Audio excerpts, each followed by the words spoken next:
பிள்ளைனா எப்படி இருக்க வேண்டும் என்று சொன்னார்களே, அதான் திருவள்ளுவர் சொல்லுவாரு, நாட்டில் சிலர்தான் பிள்ளைகளை பெறுகிறார்கள், பலரோ பிள்ளைகள் என்ற பெயரில் பிரச்சனைகளை பெறுகிறார்கள்.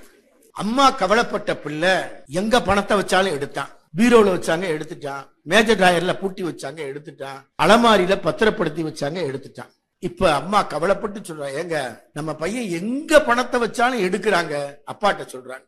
அப்பா சொல்றாரு, கவலைப்படாத, இனிமேல் பணத்தை ஒளிச்சு வைக்க ஒரு பாதுகாப்பான ரகசிய இடம் இருக்கு. எங்கெங்க வைக்கிறது? இனிமேல் பணத்தை நம்ம பையனோட பாட புத்தகத்துக்குள்ள வச்சிரு. இதை திறந்து பார்க்க மாட்டான், பணம் பத்திரமா இருக்கும். 18 மணி நேரம் அவன் படிக்க மாட்டான், 10 நிமிஷம் கூட புத்தகத்தை திருப்பி பார்க்க மாட்டான், பணம் பாதுகாப்பாக இருக்கும். குரூர உருவம், 2 கண்ணுல 1 கண்ணு இல்ல, புலிதான் இருக்கும். அவளை பார்த்தா யாருமே பயப்படுவாங்க, கிட்ட வரமாட்டாங்க. அன்னைக்கு அவன் மகன் படிக்கிற பள்ளிக்கூடத்துக்கு போயிட்டா, ஏதோ ஒரு பாசத்துல. பிள்ளைகள்லாம் பிரார்த்தனை நேரம், வரிசையா போற பிள்ளைகளாம் இந்த ஒத்தக்கண் கிளவிய பார்த்துட்டு கத்திக்கிட்டு ஓடுது. ஐயோ, நம்ம பள்ளிக்கூடத்துக்குள்ள ராட்சசி வந்துட்டு, அவளுக்கு 1 கண்ணு தான், எல்லாம் ஓடி ஒளிஞ்ச பிடிச்சிட்டு போறா. பிள்ளைகள் அலறி அடித்து கொண்டு ஓடுகிறார்கள். அப்படியே மணி நிமிந்து பாக்குற அவங்க அம்மா. அப்படியே மணிக்கு அவமானம் தாங்க முடியல. நம்ம அம்மா எதுக்கு இங்க வந்தா? அவ இந்த மகனை படிக்க வைக்கத்தான் வாழ்ந்துகிட்டே இருக்கிற, அவ உயிர் இருப்பதே இந்த பிள்ளைக்காகத்தான். உடனே அவ கண்ணீரோட நிக்கிறா. பையன் கத்துறான், மணி எதுக்கு நீ பள்ளிக்கூடம் வந்த? உன்னை அம்மான்னு சொல்ல வெக்கமா இருக்கு. தலையில அடிக்கிறான், செத்து போன்றான். அம்மா கண்ணீரோடு ஓடி விட்டாள். ராத்திரி பூரா அவ தூங்கல. அப்படியே எப்பவும் எந்த நேரத்திலும் உயிர் போயிடும். அந்த நிலையில் இருக்கிறது அந்த ஜீவன். கையில ஒரு காகிதம் இருக்கு, பிடிங்கி பார்த்தான், வெளிச்சத்துல படிச்சான், அறவுரையா தெரிஞ்சது. இவனுக்கு தான் அம்மா கடிதம் எழுதியிருக்கிறா. அது கடைசி கடிதம், கண்ணீர் கடிதம். மகனே மணி, கடைசியாக என் மனதில் உறுத்தி கொண்டிருக்கிற ஒரு செய்தியை நான் சொல்லணும். ஒரு விபத்து நடந்துச்சு, நீ பிறந்த கொஞ்ச நாள் தான் இருக்கும், ஒரு ஆக்சிடென்ட், விபத்து. அதுல 1 கண்ணு போயிருச்சு. நான் துடிச்ச துடிப்பு கொஞ்சம் இல்ல. மருத்துவர்கள் கால்களில் விழுந்து மன்றாடினேன், என் மகன் மணி 2 கண்ணோடு உலகத்தில் வாழ வேண்டும், அவனுக்கு 2 கண்மணி வேண்டும், அதற்காக என் கண்மணியில் ஒன்றை எடுத்துக் கொள்ளுங்கள் என்று மருத்துவரிடம் கெஞ்சினேன். மகனே மணியே, என் கண்மணியே, என் கண்ணின் மணி ஒன்றை எடுத்துத்தான் உனக்கு பொருத்தி இருக்கிறார்கள். அந்த கண்மணி வழியே இந்த அம்மா எப்போதும் உன்னோடு வாழ்ந்து கொண்டிருக்கிறேன். உன்னிடமிருந்து விடைபெறும் அம்மா. தலைமை பொறுப்பை ஏற்று வர இருக்கிற நம் அன்புக்குரிய மாவட்ட ஆட்சித்தலைவர் ஆஜா அசீத் அவர்களே, நன்றியுரை நவிட இருக்கிற உதவி திட்ட அலுவலர் திரு எஸ் ராஜ்மோகன் அவர்களே, இங்கு அரங்கத்தில் இருக்கிற அன்புக்குரிய அடிகளார் 100 என்று அடிகளார் 100ஆண்டு விழாவில் அற்புதமான உரை ஆற்றி இருக்கிற ஜவஹர் கிருஷ்ணன் அவர்களே, அரங்கம் நிறைந்திருக்கிற பெருமக்களே, காலம் கருதி நீண்ட நேரம் எடுத்துக் கொள்ளாமல் அறிவின் பாதையில் அன்பு ஒளி பயணிக்க வேண்டும், அன்பின் பாதையில் அறிவு ஒளி இயங்க வேண்டும். இந்த 2க்கும் இடையேயான இணைப்பிலேதான் நாம் பயணிக்க வேண்டும். நாம் எங்கே போகிறோம்? மகாசன்னிதானம் தன் நிறைவு காலத்தில் கேட்ட கேள்வி இது. நாம் எங்கே போக வேண்டும்? நமது இலக்கு தெளிவாய் தெரிய வேண்டும். கால்நடை மருத்துவமனை என்ற ஒரு பெயர் பலகையை பார்த்து மகாசன்னிதானம் அருகே இருப்பவரிடம் கேட்டார்கள், கால்நடை மருத்துவமனை யாருக்குப்பா பயன்படும்? அருகே இருந்தவர் சொன்னாரு, காலால நடக்கிற ஆடு மாடுக்குத்தான் இந்த மருத்துவமனை, கால்களால் நடக்கின்ற ஆடு மாடுகளுக்கு இந்த மருத்துவமனை. மகாசன்னிதானம் திரும்ப கேட்டாங்க, மனுஷனும் காலால தான் நடக்கிறான், அவனுக்கு இந்த மருத்துவமனை பயன்படாதா என்று. மனிதன் கால்களால் மட்டும் நடப்பவன் அல்ல, கருத்துக்களால் நடப்பவன், சிந்தனையால் நடப்பவன். அதனால்தான் இன்பநாதனுக்கும் குன்றக்குடி ஆதீனத்திற்கும் உறவு. அறிவு என்பது பகுத்து பார்ப்பதல்ல, பிரித்து பார்ப்பதல்ல, இணைத்து பார்ப்பதுதான் பகுத்து அறிவு என்பதை நாம் இங்கே கூறிக்கொள்ள, வைத்தியநாதன் அவர்களுக்கு குறிப்பாக கூறிக்கொள்ள கடமைப்பட்டிருக்கிறோம். அன்புக்குரியவர்களே, மணிவாசக பெருமான் அருமையாய் சொல்வார், வானாகி மண்ணாகி வழியாகி ஒளியாகி ஊனாகி உயிராகி உண்மையுமாய் இன்மையுமாய் கோனாகி யான் எனது என்று அவரவரை கூத்தாட்டுவானாகி நின்றாயே என் சொல்லி வாழ்த்துவனே. இறைவா, அளவற்ற அருளாளனே, ஒப்பற்ற பரம்பொருளே, நீ விண்ணுக்குள் விரிந்திருக்கிறாய், விண்ணில் விரிந்திருக்கிறாய், மண்ணுக்குள் மறைந்திருக்கிறாய், காற்றில் கலந்திருக்கிறாய், நீரில் நிறைந்திருக்கிறாய், நெருப்பில் உறைந்திருக்கிறாய்.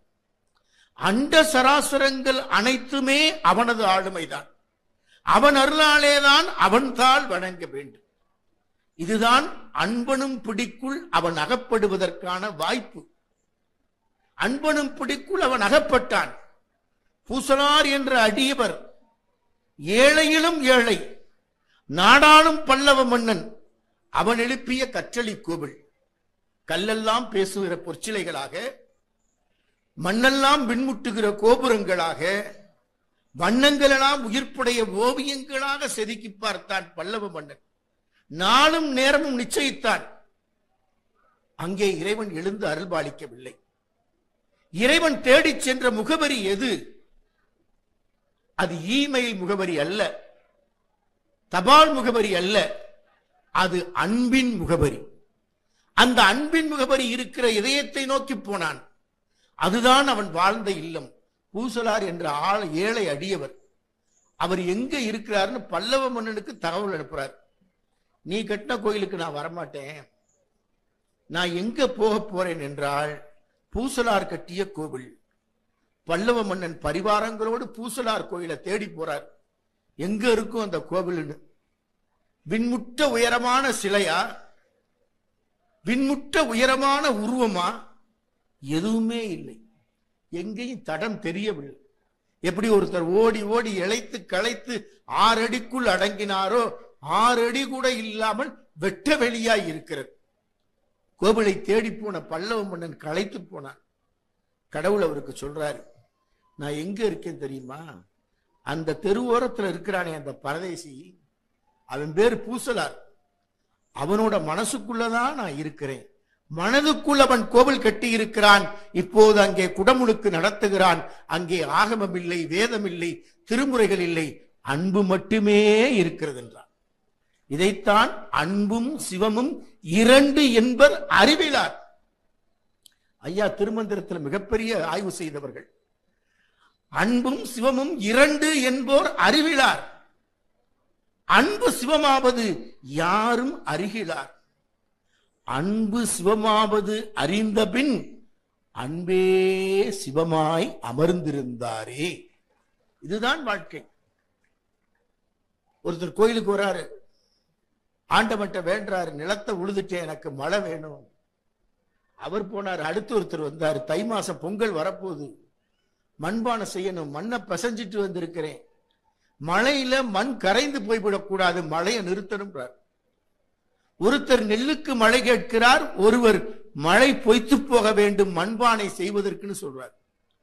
எப்படி இஷ்டம் போல வானிலை அறிக்கை படிக்க முடியுமா? வானிலை அறிக்கை அறிவிப்புள்ளாமலே மழை வரும். வானிலை அறிவிக்கை அறிவித்த மழை வரும் என்று சொன்னால் ஒரு சொட்டு தண்ணி கூட வராம போகும். இதுதான் இயற்கை. இயற்கை என்பது நம் எல்லைகளை கடந்தது. அதனாலதான் சுனாமி வருகிறது. அப்படிப்பட்ட சூழ்நிலையில் மழை கேட்டு ஒருவர் நெல்லுக்காக விதைத்து விட்டு வந்து மழை கேட்கிறார். மண்பானை காயக்கூடாது, கரைந்து போய்விடக் கூடாது என்று மழையை ஒருவர் நிறுத்த சொல்றார். ஆண்டவனுக்கு ரொம்ப தர்ம சங்கடம். ஓடி ஒளிஞ்சிருவோம் உங்களை விட்டு தப்பிச்சுன்னு பாக்குறார். ஆலோசனைக்குள்ள உன்னை கூட்டுறாரு ஆண்டவன். இந்த ஆலோசனைக்குள்ள விட்டு ஆண்டவன் சொல்ற செய்தி இதுதான். எப்பா, மனுஷங்க கோரிக்கையா கொட்டுறாங்க, மந்திரிகளிடம் கொட்ட வேண்டிய கோரிக்கையை ஏன்ட்ட கொண்டு வந்து கொட்டுறாங்க. இவங்கிட்ட இருந்து நான் தப்பிக்கணும். இவங்க நடமாட்டமே இல்லாத ஒரு இடத்தை எனக்கு காட்டு. யார்கிட்ட சொல்றாரு ஆண்டவன்? ஆலோசனை குழுவிட்ட சொல்றாரு, அட்வைசரி கமிட்டிட்ட. அதுல ஒருத்தர் சொன்னாரு, நீங்க இமயமலையில போய் உட்கார்ந்துங்களேன். ஆண்டவன் சொன்னாரு, இப்பெல்லாம் அங்க மனிதர்கள் போர்க்கருவிகளோட வர்றாங்க, அங்க இருக்கிறது ஆபத்து. சந்திர மண்டலத்துல அது சந்திராயன் 1 சந்திராயன் 2ன்னு வந்துகிட்டே இருக்கான். தரையில நடக்கிறத விட வானத்துலதான் இப்ப பறக்கிறான். அதுவும் சாத்தியம் இல்லை. நட்சத்திர கூட்டத்துல எப்படியும் வந்துருவான். அங்கேயும் எங்கே ஒளிவது ஆண்டவனுக்கு தெரியவில்லை. ஆலோசனை குழுவாலும் அடையாளம் காட்ட முடியவில்லை. அந்த நேரத்தில் கடவுள் பூமியை பார்க்கிறாரு. ஒரு அம்மா பேசிக்கிட்டு இருக்காங்க தாம் மகனை பத்தி. ஐயா சொன்னாங்களே பிள்ளைகளை பத்தி எவ்வளவு அற்புதமா சொன்னாங்க. பிள்ளைனா எப்படி இருக்க வேண்டும் என்று சொன்னார்களே. அதான் திருவள்ளுவர் சொல்லுவாரு, பிள்ளைனா எப்படி இருக்கணும்? நாட்டில் சிலர்தான் பிள்ளைகளை பெறுகிறார்கள், பலரோ பிள்ளைகள் என்ற பெயரில் பிரச்சனைகளை பெறுகிறார்கள். யாரு குழந்தை? அப்பூதியடிகளுக்கு ஒரு குழந்தை பிறந்துச்சு. அந்த குழந்தைக்கு பேர் மூத்த திருநாவுக்கரசு. எல்லா பிள்ளைக்கும் மூத்த திருநாவுக்கரசு, இரண்டாவது திருநாவுக்கரசு, நம்பர் 2 திருநாவுக்கரசு, நம்பர் 3 திருநாவுக்கரசு. ஐயாக்கு பெரிய புராணம்லாம் அத்துப்படி. அந்த குழந்தை வாழை இலை பறிக்க போகுது வீட்டுக்கு. யாருக்கு? வீட்டுக்கு வந்த பெரியவர் திருநாவுக்கரசருக்கு உணவு படைப்பதற்காக வாழை இலை பறிக்க போகுது. வாழை இலை பறிக்க போற குழந்தை என்ன சொல்லுது? அம்மா சொல்றாங்க, தோட்டத்துல போய் வாழை இலை பறிச்சுட்டு வா, நமது குலதெய்வமாகிய திருநாவுக்கரசு பெருமான் வந்திருக்கிறாரு, அவருக்கு உணவு படைக்கணும். வாழை இலை பறிக்க போகுது. போறப்ப சொல்ற வார்த்தை இதுதான், நல்ல தாய் தந்தை ஏவ நான் இது செய்யப்பற்றேன். யார் சொல்றா? புள்ள சொல்லுது. மூத்த திருநாவுக்கரசு சொல்லுகிறது, தன்னுடைய தந்தை அப்பூதியடிகளையும் தாயையும் நல்ல தாய் தந்தை ஏவ நான் இது செய்யப்பற்றேன். நல்ல அப்பா நல்ல அம்மான்றது பரீட்சை எழுதி பாஸ் பண்றது இல்ல, நீட்டு தேர்வு எழுதி மருத்துவர் ஆவதல்ல, சிவில் தேர்வு எழுதி IAS ஆவதல்ல. நல்ல அப்பா என்ற பெயரை தேர்வு கூடம் தராது, கல்லூரி தராது, பல்கலைக்கழகம் தராது. அந்த பட்டத்தை அவர்கள் பெற்ற பிள்ளைகள் தான் பெற்று தர முடியும். அதனாலதான் திருவள்ளுவர் சொன்னார், மகன் தந்தை காற்றும் உதவி. மகன் தர்றது உதவி, தந்தை செய்யறது நன்றி. மகன் தந்தை காற்றும் உதவி, இவன் தந்தை என்னோற்றான் கொல்லனும் சொல். இந்த பிள்ளைய பெற என்னதவன் செய்தானோ என்று. அப்படிப்பட்ட ஒரு பிள்ளையத்தான் அம்மா பேசுறா. எங்க? இப்ப நான் விட்ட இடத்துக்கு வந்துடுறேன். ஐயா நினைப்பாங்க, எங்கேயோ போயிட்டு இருக்கேன் வேண்டி. அம்மா கவலைப்பட்ட பிள்ளை எங்க பணத்தை வச்சாலும் எடுத்தான். பீரோல வச்சாங்க எடுத்துட்டான், மேஜர் டிராயர்ல பூட்டி வச்சாங்க எடுத்துட்டான், அலமாரியில பத்திரப்படுத்தி வச்சாங்க எடுத்துட்டான். இப்ப அம்மா கவலைப்பட்டு சொல்றா, ஏங்க நம்ம பையன் எங்க பணத்தை வச்சாலும் எடுக்கிறாங்க. அப்பாட்ட சொல்றாங்க. அப்பா சொல்றாரு, கவலைப்படாத, இனிமேல் பணத்தை ஒளிச்சு வைக்க ஒரு பாதுகாப்பான ரகசிய இடம் இருக்கு, எங்கெங்க வைக்கிறது? அப்பா ஆர்வமா சொன்னாரு, இனிமேல் பணத்தை நம்ம பையனோட பாட புத்தகத்துக்குள்ள வச்சிரு, இதை திறந்து பார்க்க மாட்டான், பணம் பத்திரமா இருக்கும். 18 மணி நேரம் அவன் படிக்க மாட்டான், 10 நிமிஷம் கூட புத்தகத்தை திருப்பி பார்க்க மாட்டான், பணம் பாதுகாப்பாக இருக்கும். இந்த காட்சியை பார்த்தார் கடவுள். அவருக்கு தெரிஞ்சிருச்சு, எங்க ஒளிவது? கோவிலில் இருக்க வேண்டாம், தேவாலயங்களில் இருக்க வேண்டாம், மசூதிகளில் இருக்க வேண்டாம். இனி நான் ஒளிந்து கொள்ள வேண்டிய இடம் மனிதனின் மனம். அவன் உள்ளத்துக்குள் உட்கார்ந்து விட்டால் தன்னை திறந்து என்னை தேடி பார்க்க மாட்டான், நான் பத்திரமாக பாதுகாப்பாக இருப்பேன் என்று நம் மனதுக்குள் மறைந்து கொண்டாராம். மனதுள் மறைந்திருக்கிற மாதேவனைத்தான் எல்லா இடங்களிலும் தேடி பார்க்கிறோம். எப்ப நமக்கு அவன் அகப்படுவான்? அன்பனும் பிடிக்குள் எப்போது அகப்படுவான்? அப்பர் பெருமான் சொல்றார், உறவு கோல் நட்டு உணர்வு கயிற்றினால் முருக வாங்க கடைய முன் நிற்குமே. தாய்மார்கள் தயிரை கடைவாங்க, அதுக்கு அதிகாலை பொழுதுதான் ஏற்ற நேரம். அதிகாலை பொழுதில் தயிரை கிடைக்கிற போது தயிரிலிருந்து வெண்ணெய் பிரிவதைப் போலதான், இளகிய வெண்ணெய் பிரிந்து வருவதைப் போலதான் நம் இதயத்தில் அவனை அன்பனும் பிடிக்குள் அகப்பட வைக்க முடியும் என்று சொல்வார். அந்த நிலைப்பாட்டில் நம்ம இப்ப என்ன செய்யறோம்? கோயிலுக்கு போனா ஒரு அர்ச்சனை பண்ணா போதும், அபிஷேகம் பண்ணா போதும். கோவில் வாசலுக்கு போய் ஒருத்தர் அர்ச்சனை பண்ண தேங்காய் பழ கடையில் போய் தேங்காய் எடுத்தார். ஒரு தேங்காய் இல்லை, 2 தேங்காய் இல்லை, காதோரம் ஆட்டி ஆட்டி பார்த்து 100 தேங்காயை தூக்கி போட்டார். 101வது காயை எடுத்தார். பக்கத்தில் இருந்து அவர் நண்பர் கேட்டார், ஏப்பா நல்ல முத்துன தேங்காயில தான் அர்ச்சனை பண்ணணுமான்னு. அப்படிலாம் ஒன்றும் இல்லைப்பா, அப்புறம் இவ்வளோ தேங்காயை புரட்டி எடுத்த? தேங்காயை அர்ச்சனை பண்ண பிறகு வீட்டுக்கு அதை சட்னிக்கு கொண்டு போகணும். இப்படித்தான் நம் பிரார்த்தனைகள். பிரார்த்தனைகள் இன்றைக்கு பேரங்களாக மாறிவிட்டது. ஐயா அருமையா சொன்னாங்க, கொடுக்கிற மனம். கொடுக்கிற மனதில் தான் இறைவன் இருக்கிறான். நபிகள் நாயகம் ஒரு கூட்டத்தில் பேசிக்கிட்டு இருக்கார். ஒருத்தர் பேரிச்சம்பழ கூடைய தூக்கிட்டு வர்றாரு. நபிகள்கிட்ட கேட்கிறாரு, இந்த பேரிச்சம்பழத்தெல்லாம் அந்த கூட்டத்தை கொடுக்கணும், எப்படி கொடுக்கணும்? நீங்க கொடுக்குற மாதிரி கொடுக்கணுமா, கடவுள் கொடுக்குற மாதிரி கொடுக்கணுமா? நான் கொடுக்குற மாதிரி கொடுன்னாரு. வந்தவர் பேரிச்சம்பழக்கூடிய வச்சுட்டு கூட்டத்தை பார்த்தாரு. தலையை எண்ணினாரு. தலைக்கு எத்தனை பழம் வேணுமோ அத்தனை பழத்தை சரிசமமா பிரிச்சு கொடுத்தாரு. பிரச்சனை இல்லாம கூட்டம் போயிருச்சு. மறுநாளும் நபிகள் நாயகம் கூட்டத்துக்கு அவர் பேரிச்சம்பழத்தை தூக்கிட்டு வர்றாரு. இப்ப கேட்கிறாரு, இன்னைக்கு எப்படி கொடுக்கணும்? நபிகள்கிட்ட கேட்கிறாரு. இன்னைக்கு நீ கடவுள் கொடுக்குற மாதிரி கொடுன்றாரு. கைக்கு வந்ததெல்லாம் அள்ளி அள்ளி கொடுத்தாரு. சீக்கிரமே முடிஞ்சு போச்சு. கூட்டத்தில் பாதி கூட்டத்துக்கு தான் பேரிச்சம்பழம் கிடைச்சது, மீதி கூட்டத்துக்கு ஒன்றும் கிடைக்கல. கிடைக்காதவங்க நபிகள்கிட்ட வந்து சண்டை போடுறாங்க, எங்களுக்கெல்லாம் பேரிச்சம்பழம் கிடைக்கல.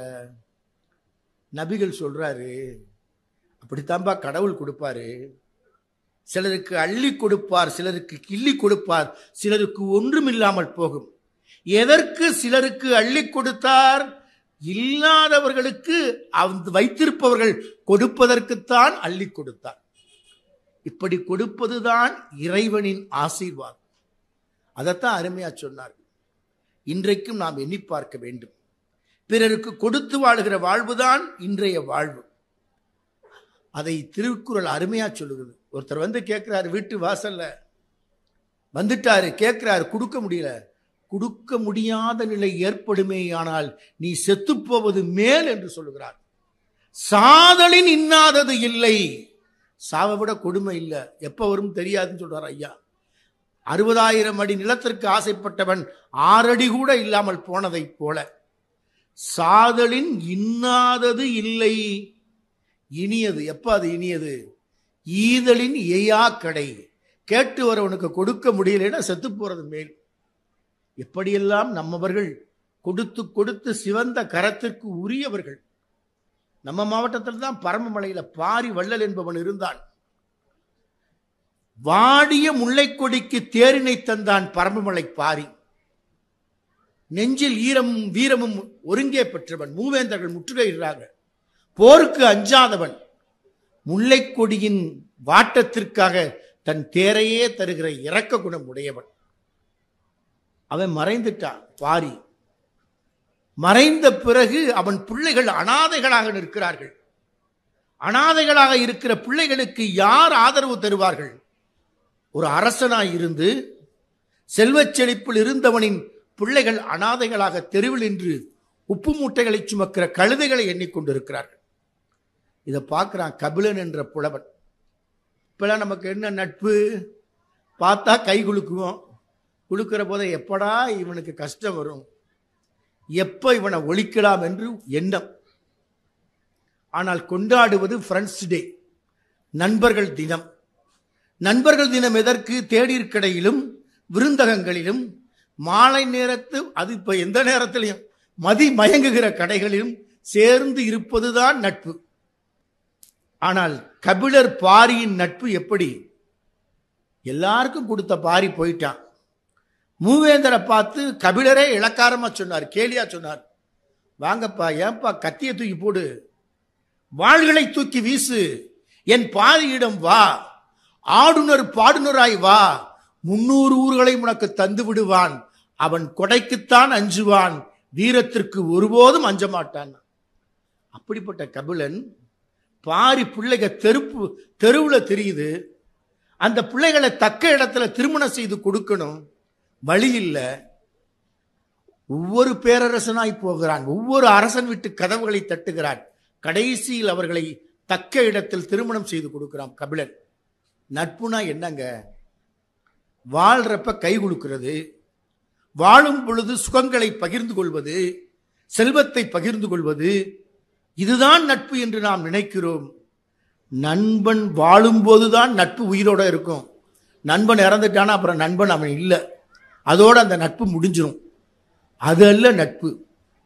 நண்பன் மறைந்த பிறகும், நண்பன் இந்த உலகத்தை விட்டு விடைபெற்று விட்டால் அவன் செய்ய வேண்டிய கடமை இந்த மண்ணில் எது இருக்கிறதோ அதை யார் நிறைவேற்றுகிறார்களோ அவர்கள்தான் உண்மையான நண்பர்கள். அந்த நண்பர்ல தான் கபிலன் வர்றான். பாரி பிள்ளைகளை தக்க இடத்தில் திருமணம் செய்து கொடுக்கிறான். முடிஞ்சிருச்சு, பிள்ளைங்க நல்லா இருக்காங்க, நல்ல இடத்துல திருமணம் செய்து கொடுத்தாச்சு. பாரியின் உற்ற நண்பன் கபிலன் எந்த பரிசும் பாரிட்டாவை வாங்கல. இப்ப என்ன அவன் செய்யணும்? இனியாவது மகிழ்வாய் வாழலாம், வாழல. எங்க போறான்? திருவண்ணாமலையை நோக்கி போறான். திருவண்ணாமலை கோயிலுக்கு இல்ல, திருவண்ணாமலைக்கு முன்னால் திருக்கோவலூர் என்ற ஒரு ஊர் இருக்கு. அந்த ஊரில் இருக்கிற ஆற்றின் நடுவே ஒரு சின்ன பாறை, 15-20 அடி உயரத்தில் இருக்கிற பாறையில ஏறுறான். வடக்கிருந்து உயிர் துறக்கிறான். நட்புக்கு எது அடையாளம் கேட்டா, உண்மையில் நட்பின் அடையாளம் கபிலன் வடக்கிருந்து உயிர் துறந்த திருக்கோயில் ஆற்றின் நடுவே இருக்கிற அந்த குன்று இருக்கிறதே, அதுதான் உலகத்தில் நட்பின் மகோனத அடையாளம். இப்படிப்பட்ட நண்பர்கள் வேண்டும். இதுதான் அன்பின் பாதையில் அறிவொளியை ஏற்றி வைப்பது, அறிவின் பாதையில் அன்பின் உணர்வோடு வாழ்வது. இன்னைக்கு என்ன நடக்குது? நல்லா சொன்னாங்க கவியரசர் கண்ணதாசன் கவிதையை. கண்ணதாசன் மலேசியா போறாரு, கார் பட்டாம்பூச்சி வேகத்தில் பறக்குது. சீக்கிரம் முடிக்கணுமாப்பா, வீட்டுக்கு போகணும். பட்டாம்பூச்சி வேகத்தில் கார் பறக்குது. டிரைவர்கிட்ட சொல்றாரு, ஐயா சொன்ன மாதிரி சாப்பிட்டியான்னு யாரும் கேட்க மாட்டாங்க. ஏப்பா மெதுவா போப்பான்னாரு கண்ணதாசன். வேகம் குறையல, மெதுவா போப்பா, குறைக்கல. 3வது தடவை சொல்றாரு, மெதுவா போன்றேன்ல ஐயா, இந்த வேகத்தில் போனாதான் நிகழ்ச்சிக்கு நம்ம சரியான நேரத்துக்கு போக முடியும், இல்லைன்னா தாமதம் ஆயிரும். ஏப்பா கண்ணதாசன் சொல்றாரு, 10 நிமிஷம் தாமதமா போனா பரவாயில்லை, 10 வருஷத்துக்கு முன்னாடியே உலகத்தை விட்டு போயிடக்கூடாதுன்றார். இவன் தான் நிலையாமையை பேசினான். இவையெல்லாம் நிலையாமை. அருமையா பட்டியலிட்டார். காட்சிகள் மாறும், தர்பார் மாறும், தத்துவம் தான் மாறாத அட்சய பாத்திரம் என்றான். அனுபவம் தான் கடவுள் என்றான். Experience is not sales, it is available only through the experiment. இந்த விளக்கு எரியுதே, இதை கண்டுபிடிக்க ஒருத்தன் பட்ட கஷ்டம் கொஞ்ச நாள் இல்லை, 10,000 தடவை முயற்சி செஞ்சான். எதுக்கு? நேர்மின்முனையும் எதிர்மின்முனையும் உரசிக்கொள்றதற்கு. 10,000 தடவை முயற்சி செய்து ஒற்றை புள்ளியில் நேர்மின்முனையும் எதிர்மின்முனையும் உரசிக்கொள்கிற சந்தர்ப்பத்தில் ஒளிக்கீற்று தோன்றுது. Conversion of energy. மின்சார ஆற்றல் ஒளி ஆற்றலாய் மாறுகிறது. Electrical energy is convert to light energy. பார்த்தோன்னு அவனுக்கு ஆனந்தம், படுக்கையில இருந்து குதிக்கிறான். படுக்கைனா எது? லேபரட்டரி தான் அவனுக்கு படுக்கை அறை, லேபரட்டரி பெஞ்சு தான் அவனோட பெட்ரூம். பக்கத்துல மனைவி படுத்திருக்கா, தட்டி எழுப்புறான். பாரு, முதல் மின்சார ஒளி விளக்கு ஒளி வீசுகிற அற்புத காட்சியை பாருன்றான். அந்த அம்மா முழிச்சாங்க, அரை தூக்கம். கண் கூசுதியா, இந்த விளக்கை அணைச்சிட்டு படுங்கன்னு. உலகத்தில் முதல் மின்சார ஒளி விளக்கை கண்டுபிடித்தவனுக்கு கிடைத்த சக துணையாயிருக்கிற மனைவி கொடுத்த அங்கீகாரம் அதுதான். விளக்க அணைன்னு, எரிகிற விளக்க முதல் கண்டுபிடிப்பை அணைத்து விடு என்று சொன்னார். ஒரு நாள் விபத்து, ஆய்வுக்கூடமே எரிஞ்சிருச்சு, லேபே எரிஞ்சிருச்சு, ஆகாயம் தான் தெரியுது. இப்ப மனைவிட்ட சொல்ற, உடனே மகனை கூப்பிடுறாங்க, மகனே அம்மாவை கூட்டிட்டு பாப்பா, நம்ம லேபரட்டரி எரிஞ்சிருச்சு. அவதான் ரொம்ப சந்தோஷப்படுவா, ஆகாயம் தெரிகிறதை பார்த்து ஆனந்தப்படுவாள். நண்பர்கள் கேட்டாங்க, என்னங்க உங்க ஆய்வுக்கு எரிஞ்சிருச்சு? எச்சரிக்கையாளர் சந்திப்பு வைக்கிறாங்க. அடக்கமாய் சொல்லுகிறான், அஞ்சாமல் சொல்லுகிறான், சலனப்படாமல் சொல்லுகிறான், சஞ்சலப்படாமல் சொல்லுகிறான். நேற்று வரை நான் கண்டறிந்த தவறுகள் தான் எரிந்து போயிற்று, இன்றிலிருந்து நான் புதியன காண புறப்படுவேன் என்றான். அதற்கு பிறகு 1700 கண்டுபிடிப்புகளை உலகத்திற்கு தந்தான். இதுதான் விடாமுயற்சி. அதுதான் நீங்க உங்க தேர்விலும் சரி வாழ்க்கையிலும் சரி கற்றுக்கொள்ள வேண்டும். 1700 கண்டுபிடிப்புகளை ஆகாயம் தெரிகிற அளவிற்கு அவன் ஆய்வுக்கூடம் மாறிய பிறகு ஆகாயத்தின் உயரத்தில் அவன் ஏறி பறந்தான். இது மட்டும் இல்லைங்க, ஸ்டீபன் ஹாக்கிங்னு ஒரு சயின்டிஸ்ட் இப்பதான் மறைந்தார் கொஞ்ச காலத்துக்கு முன்னாடி. 15 வயசு வரைக்கும் அவரால் நடக்க முடியல. அவர் மூளைப்புல இங்கதான் மட்டும்தான் செயல்பாடு இருக்கும், கழுத்துக்கு மேலதான் இயக்கம், கழுத்துக்கு கீழே அவர் டெட் பாடி. டாக்டர்லாம் சொல்லிட்டாங்க, இனிமேல் பள்ளிக்கூடத்துக்குலாம் அனுப்பாதீங்க, இந்த பிள்ளை எதுக்கும் பயன்படாது, இருக்கிற வரைக்கும் வச்சு பார்த்துக்கங்க. 15 வயதில் மருத்துவர்கள் கைவிட்டு விட்ட ஸ்டீபன் ஹாக்கிங் எத்தனை வயசு வரைக்கும் வாழ்ந்தாரு? 79 வயது வரை வாழ்ந்தார். 15 வயதில் சக்கர நாற்காலியில் தொடங்கிய வாழ்க்கை சக்கரம் இயற்பியல் உலகத்தில் பல மகத்தான மாறுதல்களை செய்தார். பல மர்ம பிரதேசங்களுக்கு வெளிச்சம் போட்டு காட்டினார். அவர் எழுதின ஒரு புத்தகம், அடிகளார் 100 என்ற அற்புதமான புத்தகத்தை நம்ம நூற்றாண்டுல ஜவஹர் அவர்கள் வெளியிட்டிருக்கிறாங்க. அதை எல்லாரும் படிக்கணும். அடிகளாருடைய எளிமையா எல்லாரும் புரிகிற மாதிரி செய்தி. ஸ்டீவன் ஹாக்கிங் வெளியிட்ட புத்தகம் பிரீஃப் ஹிஸ்டரி ஆஃப் டைம் வந்த அன்னைக்கே 1 கோடி பிரதி வித்துச்சு. சக்கர நாற்காலியில் வாழ்க்கை பயணத்தை தொடங்கி கொண்டிருந்த ஸ்டீவன் ஹாக்கிங் பல மகத்தான சாதனைகளை செய்தார். இவர் தான் அடுத்த ஐன்ஸ்டீன். அவர் சொன்னார், நான்லாம் ஐன்ஸ்டீன் கிடையாது, அவரை தொடர்ந்து தான் வர்றேன். ஐ எம் நாட் ஐன்ஸ்டீன், யாருமே அப்படி சொல்லாதீங்க. அடக்கம். இது எதை காட்டுகிறது? திருவள்ளுவர் சொன்ன திருக்குறளின் அடையாளம். அவர் பொறியின்மை யாருக்கும் பழி என்று, பொறியின்மை யாருக்கும் பழி என்று அறிவறிந்த ஆழ்வினை இன்மை பழி. பிசிக்கலி சேலஞ்ச் இல்லை, எந்த சேலஞ்சும் பண்ண முடியும் என்பதற்கான அடையாளம் தான் ஸ்டீவன் ஹாக்கிங். அதனாலதான் கலாம் சொன்னார். என்ன சொன்னார்? அன்பு மாணவ செல்வங்கள் தெரிந்து கொள்ள வேண்டும் கலாம் அவர்களை பற்றி. நீங்க நிறைய தெரிஞ்சிருப்பீங்க. அவர் ஒரு குடியரசுத் தலைவர்னு. குடியரசுத் தலைவர் ஆன பிறகுதான் அவர் உலகத்துக்கு பல இடங்களுக்கு அடையாளம் காணப்பட்டார். ஆனா அவருடைய வாழ்க்கை எப்படிப்பட்டது? எல்லா புகழும் இறைவனுக்கே என்பதை போல எல்லா புகழும் ஆசிரியருக்கே என்று ஆசிரியரை மதிச்சார். ஆபிரகாம் லிங்கன் சொன்ன மாதிரி குடியரசுத் தலைவர் ஆபிரகாம் லிங்கன் யாரு? அமெரிக்காவின் குடியரசுத் தலைவர். ஆனா அவர் பையனுக்கா லெட்டர் எழுதுறாரு. ஒரு குடியரசுத் தலைவர் அந்த ஆசிரியரை உடனே வெள்ளை மாளிகைக்கு வர சொல்லலாம், என் பிள்ளைய இப்படித்தான் நீ நடத்தணும், எனக்கு என் பிள்ளைய எப்படி உருவாக்கி தரும் கேட்கலாம். அப்படி இல்லை. மகனுக்கு எழுதுகிற ஆசிரியருக்கு எழுதுகிற கடிதம் வரலாற்று புகழ்மிக்க கடிதம். அந்த கடிதத்தில் என்ன சொல்றாரு? என் மகனுக்கு எல்லாத்தையும் கத்துக் கொடுங்க, வெற்றி தோல்வியை அவன் சமமாக பாவிக்க வேண்டும். அதுல மிகப்பெரிய உயிர்ப்பு என்னன்னா, என் மகனுக்கு என்ன தெரிய வேண்டும் தெரியுமா? சாலையில் சாதாரணமாய் மலிவாய் கிடைத்து விடுகிற 100 ரூபாயை விட வேர்வையில் உழைத்து பெறுகிற 1 ரூபாய் மேலானது என்பதை அவன் கற்றுக்கொள்ள வேண்டும். அதை அவனுக்கு கற்றுக் கொடுங்கள் என்றார். நாட்டின் குடியரசுத் தலைவர் தன் மகன் நேர்மையாக வாழ்வதற்கு அவனை செதுக்கி கொடுங்கள் என்று ஒரு தந்தையாய் கெஞ்சுகிறான். அப்படித்தான் கலாம் எல்லா புகழும் இறைவனுக்கே என்பதைப் போல எல்லா புகழும் ஆசிரியருக்கே என்று சமர்ப்பணம் செய்தார். சென்னை IIT படிக்கிறாருமா, புயல் தாக்கிருச்சு அவர் ஊரை. பாம்பன் அப்ப காணாமலே போயிருச்சு. புகழ்பெற்ற திரைப்பட நட்சத்திரங்கள் கூட அந்த புயல்ல சிக்கி இருந்தாங்க. அப்ப இவர் IIT அவருக்கு இருக்க முடியல. அப்பா அம்மா எப்படி இருக்காங்களோ, வீடு என்ன நிலையில் இருக்கோ, சாதாரண ஓட்டு வீடு, படகெல்லாம் சேதப்பட்டிருக்குமே, அப்பா அம்மாவை போய் பார்க்கணுமே. இப்ப மாதிரி செல்போன் இல்லை, இமெயில் இல்லை, ஃபேஸ்புக் இல்லை, எதுவும் தொடர்பு இல்லை, தபால் போக்குவரத்து கூட கிடையாது. அது ஒரு தனி தீவு. உடனே என்ன செய்யறாரு? கையில் பணம் இல்லை, 1 நாள்ல 2 நாள் இருக்க முடியல. பீரோவை திறக்கிறார், அலமாரியில் எந்த காசும் கையில் இல்லை. வந்த பணமெல்லாம் செலவாயிருச்சு. விடுதியில இலவச உணவு. கடைசி பார்த்தாரு, ஒரு கனமான புத்தகம் இருந்துச்சு. அது அவருக்கு கிடைச்ச ஃபர்ஸ்ட் பிரைஸ் புத்தகம், முதல் பரிசாய் கிடைத்த புத்தகம். அது நல்ல விலை மதிப்புள்ள புத்தகம். அதை எடுத்துட்டு பழைய புத்தக கடைக்கு போனாரு. அந்த புத்தகத்தை விற்கிறேன்னு கொடுத்தாரு. புத்தக கடைக்காரர் புரட்டி பார்த்தாரு, அட்டையில இவருக்கு ஃபர்ஸ்ட் பிரைஸ்ன்னு கொடுத்த புத்தகம். ஏப்பா இதையா விற்க போறேன்னு கேட்கிறாரு. ஆமா, இதைத்தான் விற்கணும். ஏன்? ஊருக்கு போகணும். எங்க ஊர்ல புயல் அடிச்சிருச்சு. எந்த ஊரு? ராமேஸ்வரம். அப்பாவும் அம்மாவும் என்ன நிலையில இருக்காங்கன்னே தெரியல, போய் அவசியம் பார்க்கணும். வீடெல்லாம் சேதமாயிருக்கும். எங்க அப்பாவுக்கு இருக்கிற சொத்து ஒரு படகு, அதுவும் சேதமாயிருக்கும். நான் போய் பார்த்தே ஆகணும். ஊருக்கு நீ அவசியம் இப்ப போகணுமா? போய்த்தான் ஆகணும். புத்தகத்தை பார்த்தாரு. சரி, நீ இதை விற்காத, பணம் வேணும்ல, நான் ஊருக்கு போறதுக்கு எவ்வளவு வேணும்? ஒரு 100 ரூபா இருந்தா போதும், ஊருக்கு போயிட்டு வந்துடலாம். சரி, அதை நான் இப்போ உனக்கு கடனா தர்றேன். இந்த புத்தகம் அது வரைக்கும் என்கிட்ட அடமானமா இருக்கட்டும்.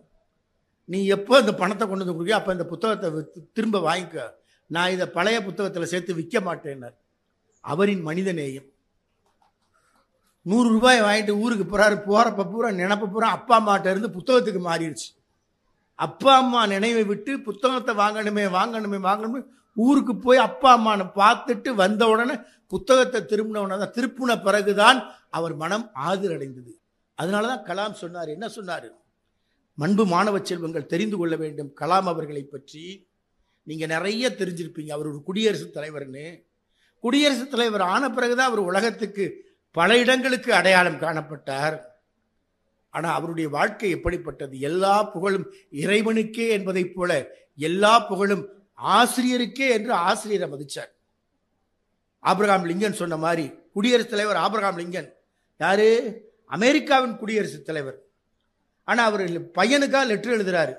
ஒரு குடியரசுத் தலைவர் அந்த ஆசிரியர் உடனே வெள்ளை மாளிகைக்கு வர சொல்லலாம், என் பிள்ளைய இப்படித்தான் நீ நடத்தணும், எனக்கு என் பிள்ளைய எப்படி உருவாக்கி தரும் கேட்கலாம். அப்படி இல்லை. மகனுக்கு எழுதுகிற ஆசிரியருக்கு எழுதுகிற கடிதம் வரலாற்று புகழ்மிக்க கடிதம். அந்த கடிதத்தில் என்ன சொல்றாரு? என் மகனுக்கு எல்லாத்தையும் கத்துக் கொடுங்க, வெற்றி தோல்வியை அவன் சமமாக பாவிக்க வேண்டும். அதுல மிகப்பெரிய உயிர்ப்பு என்னன்னா, என் மகனுக்கு என்ன தெரிய வேண்டும் தெரியுமா? சாலையில் சாதாரணமாய் மலிவாய் கிடைத்து விடுகிற 100 ரூபாயை விட வேர்வையில் உழைத்து பெறுகிற 1 ரூபாய் மேலானது என்பதை அவன் கற்றுக்கொள்ள வேண்டும்.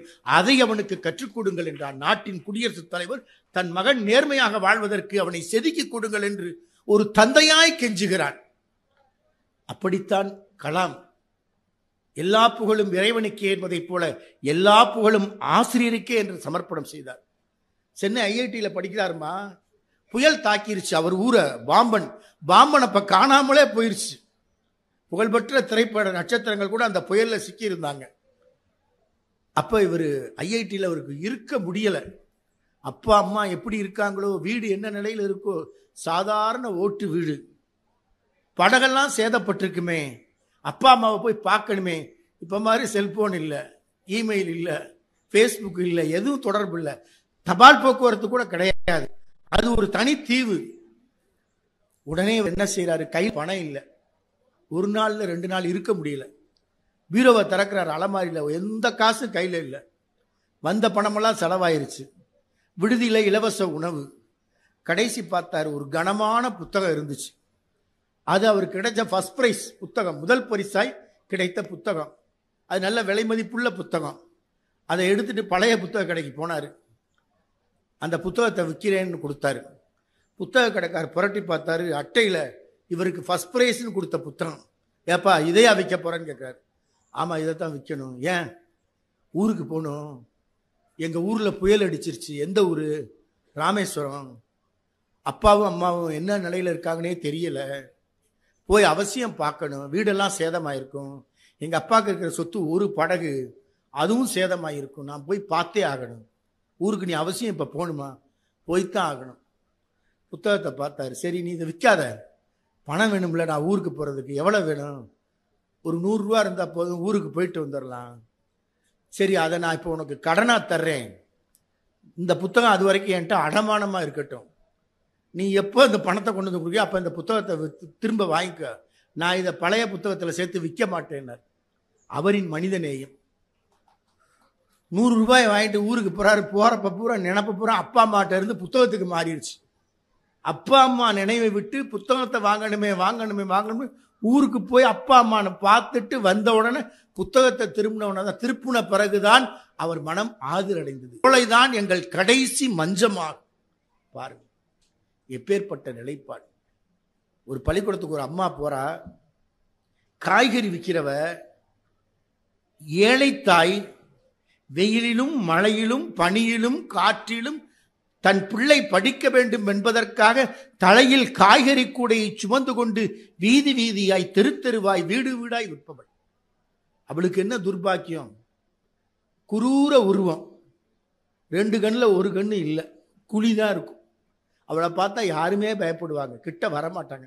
குழந்தைகள்லாம் அலறி அடிச்சு ஓடுவாங்க. அன்னைக்கு அவன் மகன் படிக்கிற பள்ளிக்கூடத்துக்கு போயிட்டா. ஏதோ ஒரு பாசத்துல பிள்ளைகள்லாம் பிரார்த்தனை நேரம் வரிசையா போற பிள்ளைகளாம் இந்த ஒத்தக்கண் கிளவியை பார்த்துட்டு கத்திக்கிட்டு ஓடுது. ஐயோ, நம்ம பள்ளிக்கூடத்துக்குள்ள ராட்சசி வந்துட்டு, அவளுக்கு 1 கண்ணு தான், எல்லாம் ஓடி ஒளிஞ்ச பிடிச்சிட்டு போறா.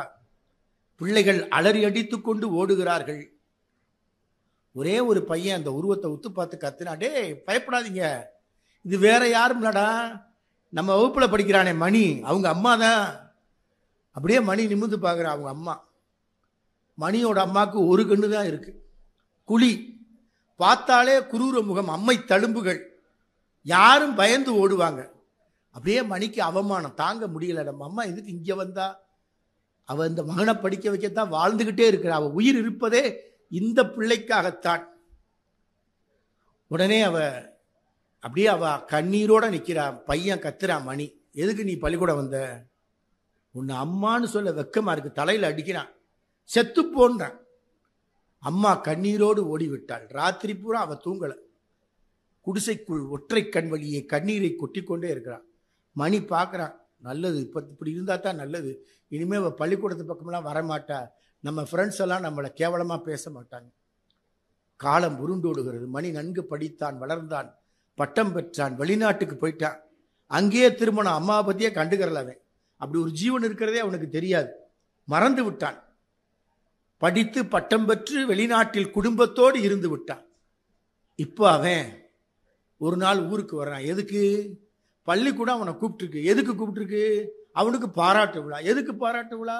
பழைய மாணவர் அலுமினா நல்லா படித்து உயர்ந்த உத்தியோகத்தில் இருக்கிறாரு. அவரை கௌரவிக்கணும். பள்ளிக்கூடத்தில் ஆண்டு விழாவில் அவரை கௌரவிக்கிறாங்க. இப்போ அவன் பள்ளிக்கூட விழா முடித்து பாராட்டெல்லாம் பெற்றுட்டு வெளியே வர்றான். வீடை தேடுறான். எங்கே இருக்கு நம்ம வீடு? அது வீடு இல்லை, குப்பை மேட்டில் இருக்க ஒரு குடிசை. குனிஞ்சு கூட போக முடியாத குடிசை. தேடி பார்த்து அந்த வீட்டுக்குள்ளே போகிறான். மின்சார விளக்கு இல்லை. எரியும் எண்ணெய் விளக்கு கொஞ்ச நேரத்தில் அணைஞ்சிரும். அணைவதா எரிவதான்னு அது போராட்டம் நடத்திக்கிட்டு இருக்கு. கிழிந்த கோரை பாயில் ஒரு முதிய கிழட்டு உருவம் மேல் மூச்சும் கீழ் மூச்சும் வாங்கிக்கிட்டு இருக்கு. அப்படியே எப்பவும் எந்த நேரத்திலையும் உயிர் போயிடும். அந்த நிலையில் இருக்கிறது அந்த ஜீவன். உத்து பார்த்தா மங்கலான வெளிச்சம். அவனோட அம்மா தான், மணியோட அம்மா தான் கடைசி மூச்சை விட்டுக்கிட்டு இருக்கா. கையில் ஒரு காகிதம் இருக்கு. பிடிங்கி பார்த்தான். வெளிச்சத்தில் படித்தான். அறவுரையா தெரிஞ்சது. இவனுக்கு தான் அம்மா கடிதம் எழுதியிருக்கிறா. அது கடைசி கடிதம், கண்ணீர் கடிதம். அன்புள்ள மணிக்கு, நீ நன்றாக இருக்கிறாயா? இப்படி கேட்கக்கூட எனக்கு உரிமை இல்லை. நீ நன்றாக இருக்கிறாயா என்பதற்கு கேட்கக்கூட எனக்கு உரிமை இல்லை. நீ பள்ளி விழாவுக்கு வர்றேன்னு கேள்விப்பட்டேன். நான் அங்கே வரமாட்டேன். வந்து உன்னை அவமானப்படுத்த மாட்டேன். மகனே மணி, கடைசியாக என் மனதில் உறுத்தி கொண்டிருக்கிற ஒரு செய்தியை நான் சொல்லணும். நீ எப்பயுமே என்னை வெறுக்கிற, இந்த அம்மாவை வெறுக்கிற. ஆனால் இந்த அம்மாவை நீ வெறுத்தாலும் எப்பயும் உன் கூட தான் இருக்கிறேன். எப்படி தெரியுமா? ஒரு விபத்து நடந்துச்சு. நீ பிறந்த கொஞ்ச நாள் தான் இருக்கும். ஒரு ஆக்சிடென்ட், விபத்து. அதில் உனக்குன்னு போயிருச்சு. நான் துடிச்ச துடிப்பு கொஞ்சம் இல்லை. மருத்துவர்கள் கால்களில் விழுந்து மன்றாடினேன். என் மகன் மணி இரு கண்ணோடு உலகத்தில் வாழ வேண்டும். அவனுக்கு 2 கண்மணி வேண்டும். அதற்காக என் கண்மணியில் ஒன்றை எடுத்துக்கொள்ளுங்கள் என்று மருத்துவரிடம் கெஞ்சினேன். தேவைப்பட்டால் 2 கண்மணியும் எடுத்துக்குங்க. தேவைப்பட்டால் என் உயிரை கூட எடுத்துக்கொள்ளுங்கள் என்று கெஞ்சினேன். மகனே மணியே, என் கண்மணியே, என் கண்ணின் மணியே, என் கண்ணின் மணி ஒன்றை எடுத்துத்தான் உனக்கு பொருத்தி இருக்கிறார்கள். அந்த கண்மணி வழியே இந்த அம்மா எப்போதும் உன்னோடு வாழ்ந்து கொண்டிருக்கிறேன். உன்னிடமிருந்து விடைபெறும் அம்மா. எத்தனை மணிகள்! அன்புக்குரிய குழந்தைகளே, நாம் மருத்துவராகலாம், பொறியாளராகலாம், வழக்கறிஞராகலாம், விஞ்ஞானியாகலாம், ஏன் நாட்டின் உயர்ந்த பீடத்தில் இருக்கலாம். ஆனாலும் நாம் முதலில் மனிதர்களாக மாற வேண்டும். மனிதர்களாக மாறுவதுதான் கல்வியின் நோக்கம், கற்றலின் நோக்கம். எல்லா தாயும் 10 மாதம் இந்த வயிற்றில் சுமந்து ஒரு விலங்கைத்தான் வெளி உலகத்திற்கு அனுப்புகிறாள். எந்த தாயும் 10 மாதம் சுமந்து ஒரு விலங்கைத்தான் வெளி உலகத்திற்கு அனுப்புகிறாள். அந்த விலங்கை எது மனிதனாக மாற்றி காட்டுகிறதோ அதற்கு பெயர்தான் கல்வி, அதற்கு பெயர்தான் கற்றல். அந்த நிலை நோக்கி மானுடம் பயணிக்க வேண்டும். அந்த நிலையில் தான் நாம் நிறைய சிந்திக்கலாம். கலாம் அதைத்தான் சொன்னார். அன்பின் பாதையில் அறிவொளி அல்லது அறிவின் பாதையில் அன்பின் ஒளி, ரெண்டும் பிரிக்க முடியாது. அறிவையும் அன்பையும் பிரிக்க கூடாது.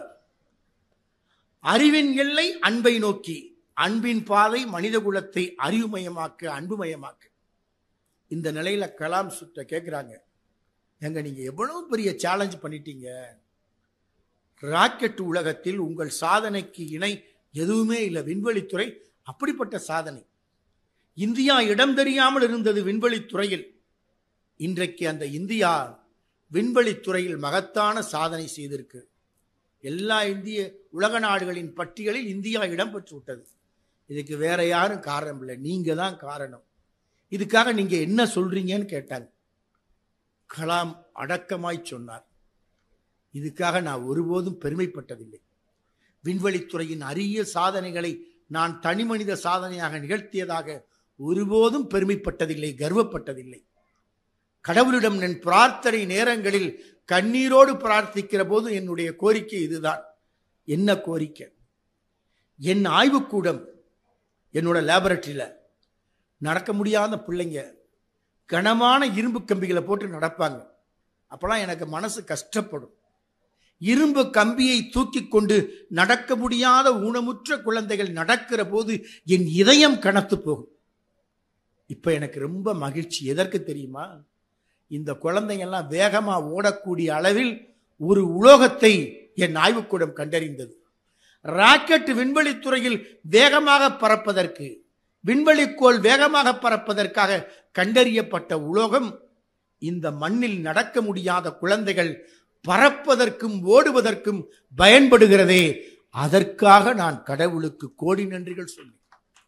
விண்வெளித்துறையின் ராக்கெட் பறப்பதல்ல என் கண்டறிதல், அன்பான குழந்தைகள் வேகமாய் நடப்பதற்கு பயன்படுகிற உலோகத்தை ஆய்வுக்கூடம் கண்டறிந்ததுதான் என் சாதனை என்று சொல்ல மாட்டேன், கடவுளுக்கு நன்றியாய் சொல்வேன். இதுதான் அன்பின் பாதையில் அறிவு பயணிப்பது. போரற்ற உலகம் வேண்டும்னு ஆசைப்படுறோம். கம்பன் சொன்னான், யாரொடும் பகை உழலன் என்ற பின் போர் ஒடுங்கும் புகழ் ஒடுங்காதுன்னா. போரற்ற உலகத்தை நோக்கி பயணிக்க வேண்டும். அரசர்கள் வெல்வது அதிசயம் அல்ல, ஆண்டவன் வெல்வது அற்புதம் அல்ல, மானுடம் வென்றதமா என்று உறக்க கூவினான் கம்பன். மானுடம் எப்ப வெற்றி பெறும்? இரண்டாம் உலகப் போர் நடந்துச்சு. அழிவுகள்னா கொஞ்ச நஞ்சம் இல்லை. அதிலிருந்து மீள்வதற்கு நாம் உலக மானுடம் பட்ட சிரமங்கள் கொஞ்சம் அல்ல. ஜப்பான் தேசத்து மீது நடத்திய வல்லரசின் தாக்குதல் வாழும் தலைமுறை மட்டுமல்ல, இன்னி பிறக்க போற குழந்தைய கூட அந்த கதிரியக்க தாக்குதல். ஜப்பான் ஒரு சேலஞ்சை எடுத்துச்சு. என்ன? நம்ம போருக்கு போக வேண்டாம், நமக்கு அழிவை தேடி தந்து ஹிரோஷிமா நாகாசாகி விபத்துக்கு காரணமான வல்லரசு மேல சண்டை போட வேணாம். அப்புறம் என்ன செய்ய போறீங்க? ஒரு சூளுரை உறுதி. உலக தொழில் வணிக சந்தையில் வல்லரசாய் இருக்கிற அந்த வல்லரசை வீழ்த்தி தொழில் வணிக பொருளாதாரத்தில் அந்த வல்லரசின் இடத்தை, இலக்கை அடைவதுதான் ஜப்பானின் முயற்சி என்று எடுத்தார். கொஞ்ச நாள்ல எந்த மார்க்கெட்டுக்கு போனாலும் made in Japan, made in Japan, made in Japan. அந்த வல்லரசு நாடு அகற்றப்பட்டு ஜப்பான் அந்த இடத்தை பிடிச்சது. இதைத்தான் திருவள்ளுவர் சொன்னார், செருணர் செருக்கருக்கும் பொருள் எஃகு அதனின் கூறியது எல். இதுதான் அன்பின் பாதையில் அறிவு பயணிப்பது. இப்ப உக்ரைனுக்கு ரஷ்யாவுக்கு சண்டை. சண்டையில் என்ன நடக்குது? பெரிய பெரிய கட்டடம் இடிஞ்சு விடுது, நிறைய உயிர்கள் அப்படியே களப்பலியாகுது. அதுல ஒரு குழந்தை தப்பிச்சு வருது. தப்பிச்சு வர்ற குழந்தைய பார்த்து பத்திரிகையாளர்கள் கேட்கிறாங்க, எந்த காயம் இல்லாமல் சின்னஞ்சிறிய மரளை மலர் தத்தி தத்தி வருது. பத்திரிகையாளர் கேட்கிறாங்க அந்த குழந்தைய பார்த்து, are you Ukraine, are you Russian? நீ உக்ரைனா ரஷ்யாவா? குழந்தை பதில் சொல்லல. Are you Christian, are you Muslim? நீ கிறிஸ்டினா முஸ்லீமா? குழந்தை பதில் சொல்லல. கொஞ்ச நேரம் அழுதுட்டு சொல்லுச்சு, ஐ எம் ஹங்கிரி என்று சொன்னது. நான் பசித்திருக்கிறேன் என்று சொன்னது. பசிக்குத்தான் ஜாதி இல்லை, மதம் இல்லை, மொழி இல்லை. இந்த பசி அகற்றப்பட வேண்டும். ஆன்மீக ஒளியை ஏற்றி வைப்பதற்கு பசித்தி அணைக்கப்பட வேண்டும் என்று சொன்னவர் வள்ளல் பெருமான். யாராயினும், எந்த தேசத்தவராயினும், எந்த நாட்டவராயினும் அவரின் பசித்தீயை அணைத்திடுக என்றார். பசித்தீயை அணைக்கிற நிலை நோக்கி மானுடம் பயணிப்பதுக்கு தான் நம்ம ஊர்களில் அன்னதான சாலைகள். ஐயா சொல்லுவாங்க, இளையான்குடி மாரநாயனார் என்ற இல்லம், யார் பசியும் வந்தாலும் சாப்பாடு உண்டு. இப்பெல்லாம் ஹோட்டலுக்கு போனால் காசு கொடுக்கணும். காசு கொடுக்காம சாப்பிட்டா என்ன பண்ணுவாங்க? நம்மளை அப்படியே கட்டி வச்சிருவாங்க. அப்படிதான் ஒரு கவிஞன் சுள்ளிக்காலின் பாலச்சந்திரன் என்ற மலையாள மொழி கவிஞன், நிறைய விருது அவருக்கு வந்துச்சு. சாகித்ய அகாடமி விருது, குடியரசுத் தலைவர் விருது, விருதெல்லாம் அவர் தூக்கி போட்டார். தன்னோட பழமையான ஒரு நினைவை ஏற்பு விழாவில் சொன்னார், எனக்கு இந்த பரிசு கொடுத்ததுக்கெல்லாம் பெருமை இல்லை, பாராட்டுறதுக்கெல்லாம் பெருமை இல்லை. என்னங்க அப்போ உங்களுக்கு மகிழ்ச்சி? இந்த விருதெல்லாம் பெருமை இல்லையா? இல்லை. அப்ப என்னதான் உங்களுக்கு மகிழ்ச்சி? எது பெருமை? சுள்ளிக்காலின் பாலச்சந்திரன் மலையாள மொழி கவிஞன் சொல்றாரு, நான் கஷ்டப்பட்ட காலம் இருந்துச்சு, பசியோடு இருந்த காலம். யாராவது ஒருவேளை சாப்பாடு தரமாட்டாங்களான்னு இருந்த காலத்தில் ஒரு நாள் ஹோட்டலுக்கு போய் கையில் காசு இல்லாமல் சாப்பிட்டுட்டேன். சாப்பிட்டு முடிச்சுட்டு வெளியே வர்றேன், பசி தாங்க முடியாமல் சாப்பிட்டுட்டேன். கல்லாக்கிட்ட வந்தோன்னா காசை தடவுனேன், காணாமல் போயிடுச்சு, பொய் சொன்னேன். முதலாளி விடலை. ஏண்டா பொய் சொல்றியா, நீ சாப்பிட்டதுக்கு போய் சமையலறையில் போய் வெங்காயத்தை நறுக்குனார். சமையலறையில் போய் வெங்காயத்தை நறுக்கிக்கிட்டு இருந்தேன். முதலாளி திரும்ப வந்து என்னை கோமா திட்டினாரு. கையில் காசு இல்லாமல் எதுக்குடா இங்கே வர்ற, கையில் காசு இல்லாதவன் நீ எங்கே போகணும் தெரியுமா, ரத்தம் விற்று பிழைக்கணும், போ பிளட் பேங்க் போனால் ரத்தம் கொடுப்பாங்க, வாங்க, கையில் எந்த பணமும் இல்லைன்னா ரத்தம் விற்று பிழைக்க வேண்டியதானேன்னார். மாவட்ட ஆட்சித்தலைவர் அவர்கள் வந்து விட்டார்கள். அவர்கள் மண்ணின் கதை தான் இது. சரியான நேரத்தில் வந்திருக்கிறாங்க. சுள்ளிக்காடின் பாலச்சந்திரன் என்ற அந்த மலையாள மொழி கவிஞர் கையில் காசு இல்லாமல் ஹோட்டலில் சாப்பிட்றாரு. வாங்க மேடம். மாவட்ட ஆட்சித்தலைவர் அவர் அனைவரையும் கரவொலி எழுப்பி அவர்களை நாம் வரவேற்போம்.